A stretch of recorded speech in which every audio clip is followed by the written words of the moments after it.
Hello everyone, welcome to our channel Pushti trades. आज हम बात करेंगे मार्केट के फिलहाल के कंडीशंस के, बहुत सारे जो अप और डाउन मूव्स हो रहे हैं उनके बारे में। सेकंड टॉपिक आज हम बात करेंगे कि क्या अप्रोच रखना है स्मॉल इन्वेस्टर्स को, स्मॉल ट्रेडर्स को मार्केट में फिलहाल पॉजिटिव रिटर्न्स बनाए रखने के लिए।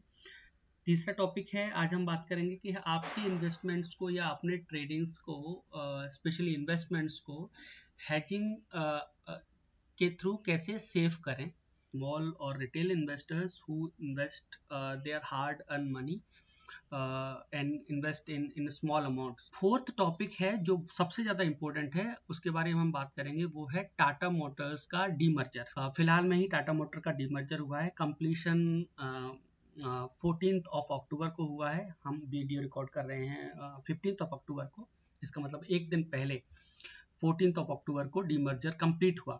डीमर्जर के बाद कौन कौन से नए एंटिटी बने हैं टाटा मोटर्स के, और कौन सा बिजनेस यूनिट किस एंटिटी के साथ में जा रहा है, और फ्यूचर में टाटा मोटर्स के प्राइस कहाँ मोर और लेस होल्ड कर सकते हैं। सो सबसे पहले बात करते हैं हम लोग, ये मेरे सामने जो निफ्टी 50 का चार्ट है, मैंने वन डे का कैंडल लगाया। इसका मतलब हर एक कैंडल वन डे के मूवमेंट को दिखा रहा है। आप यहाँ नोटिस कर सकते हैं कि दिस मूवमेंट, हमारा जो अभी का जो प्राइस लेवल है वो सेम है जो जून के आसपास जो था। इस ईयर जून में जितना प्राइस, जून या जुलाई के आसपास में जितना प्राइस था, हम लोग लगभग उसी प्राइस रेंज में अभी भी हैं। लेकिन उस बीच में मूवमेंट्स, मार्केट्स के बहुत सारे अप्स एंड डाउन्स हुए हैं। You can see this ups and downs and downs and ups, everything. Same चीज अगर मैं 15 डे का कैंडल लगा, 15 मिनट्स का कैंडल लगाता हूँ, which will tell you the story of some previous 2-3 days, you know. तो आप देखोगे कि 10 तारीख का जो स्टार्टिंग पॉइंट है, वहां पे मार्केट का लेवल, प्राइस लेवल यही था जो आज की डेट में है फिलहाल। उसके बाद मार्केट में ऑलमोस्ट 200-250 पॉइंट्स का अप एंड डाउन मूव हुआ। आप इस सारे मूवमेंट में या तो फोमो में आप आके कोई शेयर बाय कर लोगे, जो आपको लॉन्ग टर्म में बहुत लॉस देने वाला है, क्योंकि हम ऑलरेडी ग्लोबल अनसर्टेनिटी और लोकल अनसर्टेनिटी वाले मार्केट में हैं। तो अगर आपने कोई भी स्टॉक बिना प्रॉपर रिसर्च किए बाय किया है, तो इस तरह की अप एंड डाउन मूव में आप फोमो में अगर आके बाय करते हैं, then you gonna be in a difficult situation. दूसरा ये कि अगर आप इस तरह के मूवमेंट्स का बेनिफिट नहीं ले रहे हैं, then it's also a bad thing as an investor. Cause अगर आप मूवमेंट से बेनिफिट नहीं ले पा रहे हैं, तो आपकी इन्वेस्टमेंट के रिटर्न उतने ज्यादा होंगे नहीं। दूसरे इन्वेस्टर जो प्रॉपर असेसमेंट कर रहे हैं उनको मिलते हैं। There is a two thing now, how you can do the profit with this kind of profit booking with this kind of movement। उसके लिए अभी जो मार्केट की कंडीशंस हैं, उसमें I will suggest two approach. One is, अगर आपको कुछ पैसा है जो आपको लगता है कि आपको अगले 6 महीने या साल भर तक शायद उसकी जरूरत नहीं है, तो आप वो वाले स्टॉक्स में इन्वेस्ट करें जहां पे डिविडेंड यील्ड बहुत अच्छा है। जहाँ पे आपको अगर पैसा इन्वेस्ट किया, तो आपको पता है कि हर क्वार्टर में आपको कुछ ना कुछ एक रिटर्न मिलेगा in the form of dividend. Dividend yield कहाँ चेक करना है वो मैं आपको बताता हूँ। Tata Motors, I did a click here, I open the fundamental. Fundamental में आपको सबसे पहले यहाँ पहले स्क्रीन पे ये दिखता है डिविडेंड यील्ड 1.52%। इसका मतलब है शेयर प्राइस का 1.52% ये आपको डिविडेंड के तौर पे देते हैं। डिविडेंड क्वार्टरली भी हो सकता है, हाफ ईयरली भी हो सकता है, एनुअल भी हो सकता है। डिपेंड करता है कि कौन सी कंपनी डिविडेंड पे आउट कैसे करती है। अब किस तरह की, यहाँ कितना डिविडेंड मिले which is consider to be a good dividend. In general, for the all market trends, 1% of the dividend is considered to be a good dividend. So जिस शेयर्स के डिविडेंड yield परसेंटेज 1 या 1 से ज़्यादा हैं, आप वो वाले स्टॉक्स में चूज कर सकते हैं। उसका केवल एक ही रीजन है कि दो stocks are at least bit safer, और अगर सेफर, अगर उनके शॉर्ट टर्म में अगर प्राइस ड्रॉप होते भी हैं, तो भी आपको कुछ ना कुछ amount as a dividend yield मिलेगा, विच इज योर बेनिफिट और प्रॉफिट ना। एक तो ये हो गया। दूसरा ये है कि अगर आपको लगता है कि आपको लॉन्ग टर्म के लिए, आपको 6 महीने के लिए भी पैसे ब्लॉक नहीं कर रहे हैं, so second approach is you invest in the shares जहाँ पे आपको शॉर्ट टर्म के लिए पैसे लगाने हैं। ऐसे शेयर्स जो इस तरह के मूवमेंट्स का पार्ट हैं, ups and downs and ups and downs, all these kind of movements which can give you a short term gain. Short term gain in the sense आपने पैसे लगाए आज और आपको मान के चलो आपने हफ्ते 2 हफ्ते या महीने भर में आपने वो आपने वो शेयर्स को सेल आउट किया और आपने जो भी 5, 10, 8, 7% जो प्रॉफिट मिला है आपने वो बुक किया। ये शॉर्ट टर्म जो इन्वेस्टमेंट है, आज लगाया और हफ्ते भर बाद या 2 हफ्ते बाद या विद इन अ मंथ बेचा, this kind of trading is called the swing trading. Swing trading आज की कंडीशंस, आज के मार्केट सिचुएशंस के हिसाब से बेटर है, सूटेबल है, जहां पे आपका पैसा ब्लॉक भी नहीं होता है, आपको रिटर्न्स भी मिलते रहते हैं और आपका पैसा आपके पास भी है। Only things to be careful कि स्विंग ट्रेडिंग में करना क्या है, सेलेक्ट चूज कैसे, कौन से शेयर चूज करने हैं, उसके लिए हम एक डिटेल वीडियो बनाएंगे बाद में।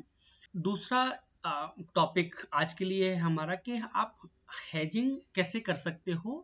हेजिंग का मतलब क्या होता है पहले मैं ये बता देता हूँ। हेजिंग का मतलब ये है कि आपने जो इन्वेस्टमेंट किया है उस इन्वेस्टमेंट में मान के चलो आपको लॉन्ग टर्म में ऐसा लग रहा है कि नहीं ये शेयर्स या फिर ये इन्वेस्टमेंट तो बहुत डाउन जाने वाला है या स्टैटिक रहने वाला है, you are not gonna get the positive returns in the recent time, in the maybe 6 महीने या 4 महीने या साल भर में आपको हो सकता है ऐसा लग रहा है कि ये इन्वेस्टमेंट इतना जल्दी रिटर्न नहीं देगा। आपको उसके काउंटर में दूसरे इन्वेस्टमेंट स्ट्रेटजी देखने हैं। जैसे फॉर एग्जांपल मैं बताता हूँ कि अगर आपने सोचा है कि मैं किसी स्टॉक्स में इन्वेस्ट कर रहा हूँ which is for the long term, मान के चलो मैं सोचता हूँ कि 3 साल या 5 साल तक मुझे वो पैसे नहीं निकालने, लेकिन मुझे शॉर्ट टर्म बेनिफिट भी चाहिए, तो मैं क्या करूंगा कि सपोज करो मेरे पास 100 रुपए हैं, तो मैं उसमें से 40 रुपए इन्वेस्ट करूंगा उस तरह के शेयर्स में जो लॉन्ग टर्म में मुझे रखने हैं, लॉन्ग टर्म के लिए होल्ड करने हैं। मैं 20 या 30% ऑफ माई कैपिटल इन्वेस्ट करूंगा उस तरह के इन्वेस्टमेंट में जो मुझे शॉर्ट टर्म के लिए लगाने हैं, या तो स्विंग में लगाने हैं या मुझे किसी डिविडेंड या ईटीएफ वाले म्यूचुअल फंड में इन्वेस्ट करने हैं, जहां पे मैं वो सेल आउट कर सकता हूँ विद द मार्केट स्विंग। जब मार्केट सडन अप मूव या सडन डाउन मूव जाता है तो उस तरह के मूवमेंट से मैं थोड़ा सेफ रहता हूँ। सडन अप मूव अगर हुआ और आपको लगता है कि आपका लॉन्ग टर्म इन्वेस्टमेंट तो आप नहीं निकाल सकते, तो आप शॉर्ट टर्म इन्वेस्टमेंट में जो अभी आपने लगाया है ईटीएफ म्यूचुअल वाले म्यूचुअल फंड्स में, गोल्ड या सिल्वर्स वाले ईटीएफ्स में, या फिर आपने लगाया है किसी डिविडेंड हाई डिविडेंड यील्ड वाले शेयर्स में जो उतने इम्पैक्ट नहीं होते हैं डाउन ट्रेंड से, those kind of investment are considered to be safer.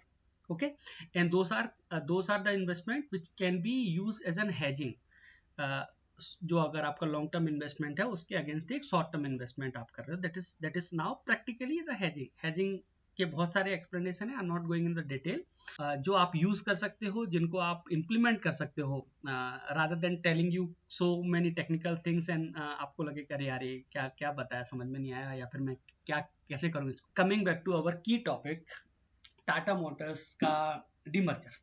Tata Motors के डीमर्जर का जो स्टोरी है वो लास्ट ईयर स्टार्ट हुआ था practically, but completion of demerger activity happened yesterday मतलब 14 अक्टूबर। टाटा मोटर का जो प्रोडक्ट ब्रेकअप है या फिर रेवेन्यू ब्रेकअप जो है वो समहाउ इस तरह का है। जैगुआर लैंड रोवर जो उनका एंटिटी है that on 73% of the product and also the revenue.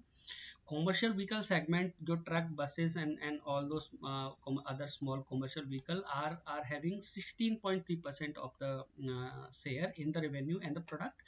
Passenger segment जो कार वाला segment है, that is something कार वाला मतलब electric plus gasoline both, that is 10.5। अभी डीमर्जर के बाद हुआ क्या है, डीमर्जर के बाद जो हुआ है वो हुआ है Jaguar, Land Rover and passenger vehicle segment are becoming now one entity. Okay, so ये 73 वाला जो बड़ा चंक है और पैसेंजर व्हीकल का सेगमेंट जो है वो अभी एक सिंगल कंपनी है और अब वो टाटा मोटर्स के अंदर आएंगे। Commercial vehicle is becoming a separate second entity. जो टाटा मोटर का कॉमर्शियल व्हीकल सेगमेंट है, now it is becoming separate entity. तो ये एक अभी दो कंपनी है, now one company is Tata motor commercial vehicle segment, another is a passenger plus Jaguar land rover. अब इसका रीज़न क्या है, क्योंकि पैसेंजर व्हीकल सेगमेंट का मार्केट शेयर, रेवेन्यू शेयर बहुत कम है, और सस्टेनेबिलिटी के लिए हम जैगवार, लैंड रोवर और पैसेंजर व्हीकल को, I guess that's the reason they are keeping both together. हो क्या रहा है, डीमर्जर के बाद अगर आप टाटा मोटर्स का चार्ट देखोगे तो आपको दिखेगा, okay, this is the shocking sudden for many people who do not know कि क्या हुआ। प्राइस था 650 के अबव या 700 के आसपास, अब वो प्राइस रह गया है आपका 390, ऑलमोस्ट हाफ। 380 से प्राइस अब लगभग वही है, लेकिन सरप्राइजिंगली मार्केट अब हुआ क्या है कि जिसके पास भी टाटा मोटर के शेयर्स थे पहले से, उनको हर एक टाटा मोटर के शेयर के अगेंस्ट कॉमर्शियल व्हीकल एंटिटी का भी एक शेयर मिलने वाला है। तो अगर आपके पास 100 शेयर थे टाटा मोटर के, तो आपके पास 100 share Tata Motors passenger vehicle segment के रहेंगे, और आपके पास 100 share Tata motor commercial entity के भी होंगे। सो प्रैक्टिकली आपको ये जो प्राइस सडन चेंज जो दिख रहा है 700 रुपीज से डायरेक्ट आपका 370 380 या कुछ ऐसा आ गया है, वो आपको प्रैक्टिकली इम्पेक्ट नहीं करेगा, क्योंकि आपके नंबर ऑफ शेयर डबल होने वाले हैं। ये इन्फॉर्मेशन बहुत सारे लोगों को नहीं पता था, इसलिए पैनिक सिचुएशन में आके लोगों ने सोचा कि अरे प्राइस इतना ड्रॉप हो गया है, सो बाई करना चाहिए क्या। इस सिचुएशन में बाई नहीं करना चाहिए, क्योंकि टारगेट प्राइस अगर आप लॉजिक से लगा के सोचते भी हो तो, कि अगर मैं 650 के प्राइस पे एक शेयर के बदले 2 शेयर दे रहा हूं, तो प्रैक्टिकली मेरा एक्चुअल शेयर प्राइस, कंपनी खुद वो बोल रही है कि मेरा एक्चुअल शेयर प्राइस समथिंग 325 होना चाहिए, बट अगर मैं एवरेज प्राइस को 700 भी बोलूं तभी भी मेरा एक्चुअल प्राइस 350 360 के अराउंड होना चाहिए। तो अगर मैं 350 360 का बोलूं, तो यहां से भी ऑलमोस्ट 8 से 10% का करेक्शन अभी हो सकता है, तो अभी बाई मत करो। ये शेयर 360 370 के आसपास आएगा, आप तब बाई करो। अभी ये अनसर्टेन मूव्स में बाई नहीं करना है। अभी कौन बाई कर रहा है, अभी वो बाई कर रहे हैं जिनको ये स्विंग ट्रेड या इंट्राडे ट्रेड्स करने हैं। Now if you have the understanding on how to control, how to do the intraday trading, अगर आपको उसमें आइडिया है, आप इंट्राडे ट्रेड कर सकते हो इस तरह के शेयर में, but I would prefer not to do intraday trading for any of the share which is having a demerger. जहां जहां पर भी डीमर्जर आ रहा है, जहां जहां पर भी इस तरह के इश्यूज आ रहे हैं, वहां पे ट्रेडिंग से थोड़ा सा दूर रहना चाहिए। अगर आपका इन्वेस्टमेंट ऑलरेडी है तो इन्वेस्टमेंट को बनाए रखना चाहिए, सेल आउट करने की जरूरत नहीं है, लेकिन अगर आप नया इन्वेस्टमेंट करना चाह रहे हैं तो फिलहाल नहीं करना है। दूसरी सिचुएशन, टाटा मोटर्स में आपने भी बहुत सारे न्यूज़ भी देखे होंगे, बहुत सारे न्यूज़ आ रहे हैं कि इंटरनल क्लैश हैं, there are some governance issues which is been highlighted on the social media, on the news. So Tata Motors में इंटरनल क्लैशेस का, इंटरनल गवर्नेंस प्रॉब्लम्स का क्या इम्पैक्ट आने वाला है, मे बी आपको 1 महीने के अंदर ऐसा दिखने लगेगा कि उनके शेयर प्राइसेस में क्या इम्पैक्ट आने वाला है because of their internal problem. अभी हो क्या रहा है कि जैगवार लैंड रोवर भी ग्लोबल प्रॉब्लम्स की वजह से अपने रेवेन्यू ड्रॉप देख रहा है, और आप देख रहे हो यहाँ पे Jaguar Land Rover is the bigger chunk, it's 73% of their total revenue. So अगर टोटल रेवेन्यू 73% वाला जो पार्ट है, अगर उसमें प्रॉब्लम्स हैं, then it's gonna impact the whole business of Tata Motors. इसलिए भी थोड़ा केयरफुल रहने की जरूरत है। So the competition is also becoming a bigger problem for Tata Motors. Now इस सब के अगेंस्ट मार्केट में जो अनसर्टेनिटी चल रहे हैं, उस सब के अगेंस्ट अगर आपको और एक सेफ इन्वेस्टमेंट के स्टाइल ढूंढने हैं, तो आपके पास एक बेटर सेफ स्टाइल इन्वेस्टमेंट का स्ट्रेटजी है, which is something like ETFs, gold और silver ETF। Silver ETF is giving higher return than gold. ये आप देख रहे हो कि from August where the price was somehow same July to August, but from August onward till now the prices are gone like anything, skyrocket.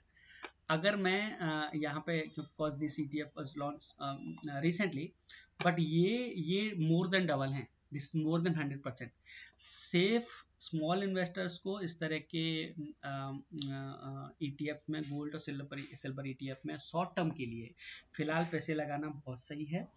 Long term के लिए इसलिए नहीं बोल रहा हूँ मैं, क्योंकि मुझे नहीं पता कि गोल्ड और सिल्वर के प्राइस कब तक अप जाते रहेंगे। ऐसा नहीं होना चाहिए कि आपने बहुत सारे पैसे लगाए अप और उसके बाद वो ऊपर नहीं जा रहा है, and then your investment stuck there. So do the small investment in gold and silver ETF। I will prefer silver more over gold.